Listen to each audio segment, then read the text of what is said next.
10 tips that I would want someone to tell me if I would start photography from zero in 2026. The first tip is stop comparing yourself to other photographers. Other photographers have completely different journey than you go through, different gear, different experience, and in the beginning, you will think that your work maybe is less good than something else that you see, which is maybe true because they have more experience.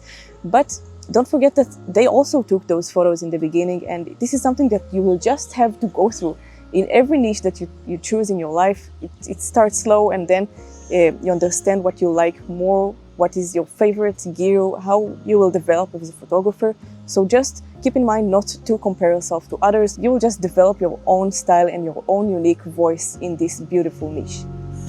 The second tip is choose the most fun camera to use, in your opinion, and not the most recommendable gear that you find online, because you probably went through what is the best camera for 2026 and you saw a lot of Sonys maybe. And I personally am not a Sony photographer. I can't connect to Sony menu. This is personally for me. Maybe you're the same. Maybe you don't connect to Fuji colors or to Canon system. It's something that you have to maybe try if you can on some stores to figure out what is your favorite menu, what is your favorite layout of the function and the buttons on your camera, what is your favorite lenses. Maybe you want to start with prime, like fixed prime lenses like I use here with the Q3. And don't start with the most expensive gear, because I promise you, you will change it through time. The first camera is not going to be your last. That's just the way it is. So try to avoid all of the recommendations online, like this is the best camera for beginners, for all photographers. Just keep in mind that you will connect to different gear than others, and you don't have to start with the most expensive gear to get started. The third tip, which kind of connects to the second tip, is focus on story and emotion and less in the technical perfection part. This is something I truly believe, that I look over my thousands of photos that I took over the years, and the ones I love the most are the one that tells a story and not the one with the most amazing details in the technical parts. The photos that have emotions in them and tells a story are the one that you will remember in a couple of years from now, and you will look and think those were great. The fourth tip, I really like those style of videos. The fourth tip is take photos with your phone even though you don't have your camera with you. And this is something that I remember for myself, that I didn't have my camera, my professional camera that I bought with lots of money. In the beginning, I forgot it at home or something like that. I wouldn't take a photo that I think is nice on the street with my phone. I just felt like it's not the best image quality, so I wouldn't waste time taking photos with my phone that I wouldn't use later. But this is so wrong. I feel like I took, first of all, so many photos that I loved with my phone. It developed my eye as a photographer, that this is with me all the time. The quality of our phone is of our camera phone, such an amazing those days, that you have to take advantage of that. And don't think that you need the fanciest full frame gear to take better photos. I think that practice with your phone is so important, and you will love lots of the photos that you will take with your phone. Tip number 5 is don't forget that you are developing a habit of taking photos, a habit of know how to look at the street or the view differently, and know how to compose your shots better. So if you take a photo each day, just even if your phone, don't let yourself go through a couple of days without taking photos. I think personally that that's what I do. I take photos every single day. I believe that this is so important, and try to force yourself in the beginning, and the narration part, I think that's how you say it, will continue, and you will develop the skill better and faster, in my opinion. Tip number 6 is stop before you take the shot. Stop and look and learn how to see the environment that you are in from the outside, like a tourist on the street. And you don't have to take a shot to take the shot in your head.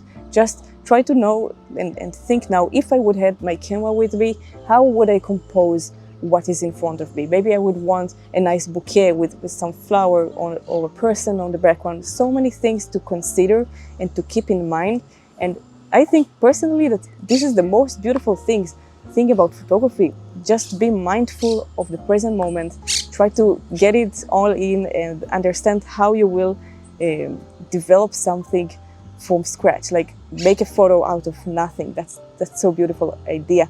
And if you will do it and understand how you will compose right now a photo that is not exists, then you will take better photos when you will have your camera with you. Tip number 7 is I would intentionally go to boring places to take photos. This is so important. Do not take photos only in the most interesting scenarios, the most beautiful location, because first of all, everyone will do it.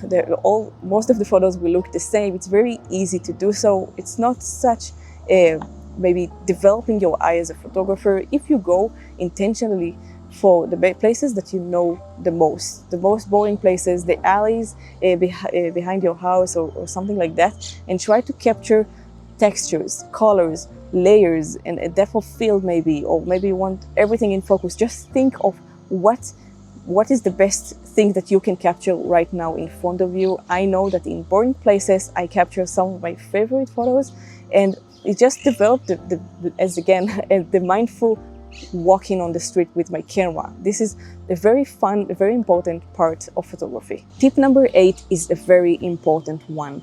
Don't feel like you have to be ready, you have to know everything before you start shooting. I know, I heard it from so many photographers that first of all they sit at home and they learn everything, the shutter speed, the aperture, the ISO, all the technical focus metering, everything before they even go outside and press the shutter button. And I know that this is something that can frustrate you so fast, and maybe you feel like you need to know everything before you start taking photos so you will get good photos. But I promise you that even with the most simple camera, with automatic mode on your camera, you can get amazing photos, because again, the whole point here is the story most of the time and what you tell with your camera, not the technical parts. You can figure this out later as you go. It takes time, so don't waste that time on learning and not taking photos. Take photos, just start. It's like painting, it's like writing. You have to start to be better at it. Tip number 9 is a bit more technical, but I wanted to put that in because I think that's important if you're planning to buy lots of gear right now. If you're considering between invest it in a best camera or a better lens, I think personally that the lens is much more important. You can get better results with great lens and less good camera than the other way around. I would invest personally in a better lens, maybe a second-hand camera. This is my personal opinion, but I think a lot of photographers will agree with me on that. Just before the last tip, I would really appreciate if you like the video and subscribe to the channel, because I do love making these videos and it just helps me keep going. So tip number 10, a short one, very important one. Remember that photography is a way of life, not just pretty photos. And I know you will have so much fun if you stick into that. I know this is my favorite thing to do in life. I have so much fun taking photos professionally and for my hobby and my life. And I'm just so jealous of you, starting something new. It's exciting, it's fun, invest in new gear. That's something that nothing else compared to that. So just enjoy the process. Please write to me in the comments other tips that I forgot. I would really love to read that. That's it. I had a great fun today in this video. I will see you very soon in the next video.